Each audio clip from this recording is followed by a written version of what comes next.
Aldis Hodge, actor extraordinaire, maybe does not need any introduction because if you're a woman, you know, you're not even looking at me anymore, which is hurtful. But if you're a dude, you're like, yo, how can I get to this level? Superhero movies. But now you're in The Dutchman. Talk about your role. Yeah, like that intro? Man, that's a lot to follow up with. Right? I'm like, where do I go? Come on, man. You carrying them on them shoulders. Stop.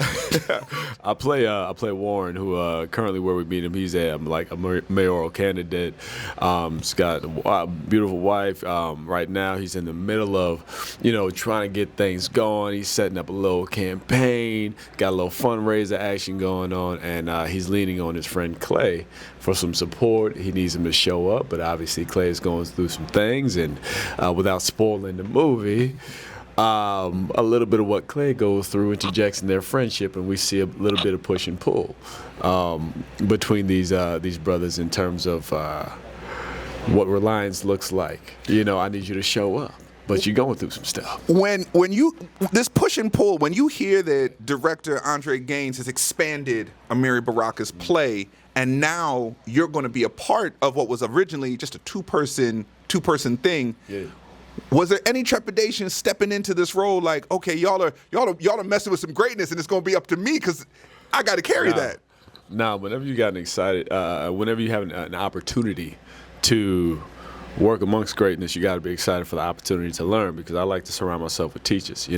With the base of the work, obviously the play, that in itself is legacy, and it's legendary. And then, when you look at the cast, man, it's crazy. So, I mean, look, I know Holland, but I'm a big fan of him. His work is substantial. He's solid.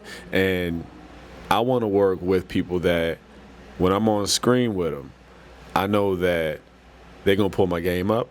You know what I'm saying? I can step into learning new areas of execution, efficiency, creativity, as an actor. And then working with Andre Gaines, you get to see a whole new vision. And somebody who has a handle of this kind of content and the way that he handled it, for me, it feels evolved.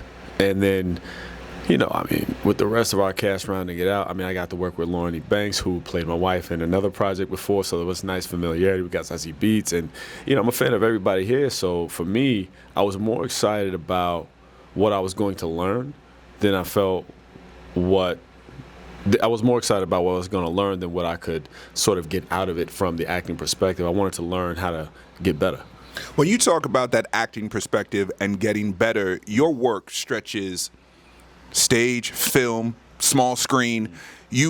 When did you know that, okay, I got the leading man quality? Because your work has progressed in a way where now you carry projects. Mm-hmm. So when did you know that this is my thing? I can't say that it's a moment I can pinpoint in that sense, but I do know when I took control of my intentions here. I was 12 years old, and I did a job that I was let go of, and it didn't necessarily make sense to me. But when I understood the politics behind the decision, I said, either I'm going to let this business define me, or I'm going to define myself in it, and I'm going to define what it means to me and how it can serve me.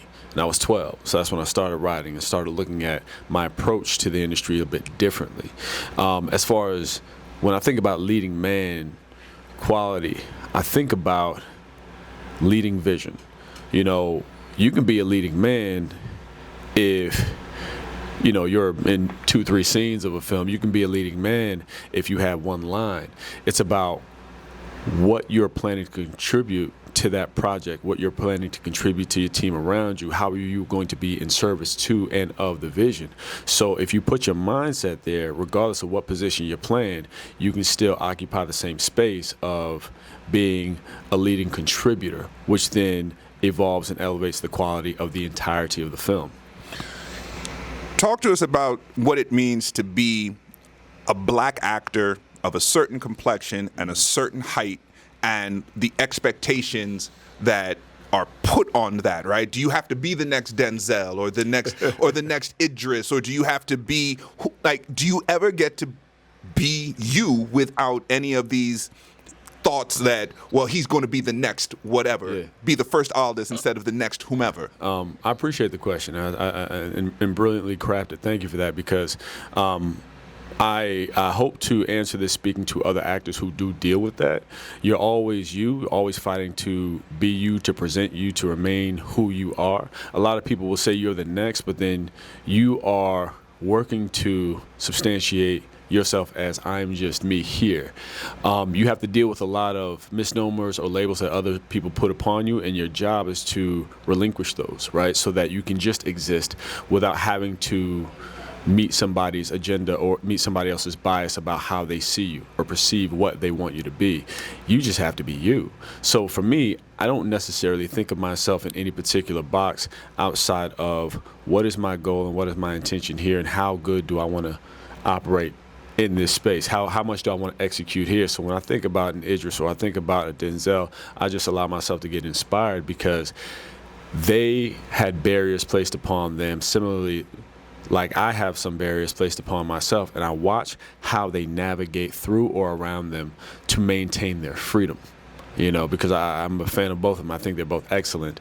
And part of that excellence, that brilliance, is being able to show up as they are. And that's the thing I respect the most. When I see somebody and I know it's not performative, when I just see them being naturally resolute in who they are, I admire that and aspire to that, because this is the one business that will tell you to be something other than who and what you are. But everything that you are is what makes you perfect. That's what makes you brilliant. So you don't have to work to find, what is my magic? What is my this? What? You already got it. All you have to do is accept and love this, and you're fine. The theme for the Martha's Vineyard African American Film Festival in its 23rd year is the idea of sparking joy. Mm-hmm. You've talked about the burdens you might carry, the responsibilities that you might feel, but where is the love and the joy for Aldis Hodge? What is that manifested in? Is it in the parts you pick? It's the people that you work with? Where's the joy in this craft that comes with such a heavy burden? Well, first of all, 23 years. I mean, man, that's congrats on. I mean, that's 23 years of presence and precedence. 23 years of representation and opportunity and being a door.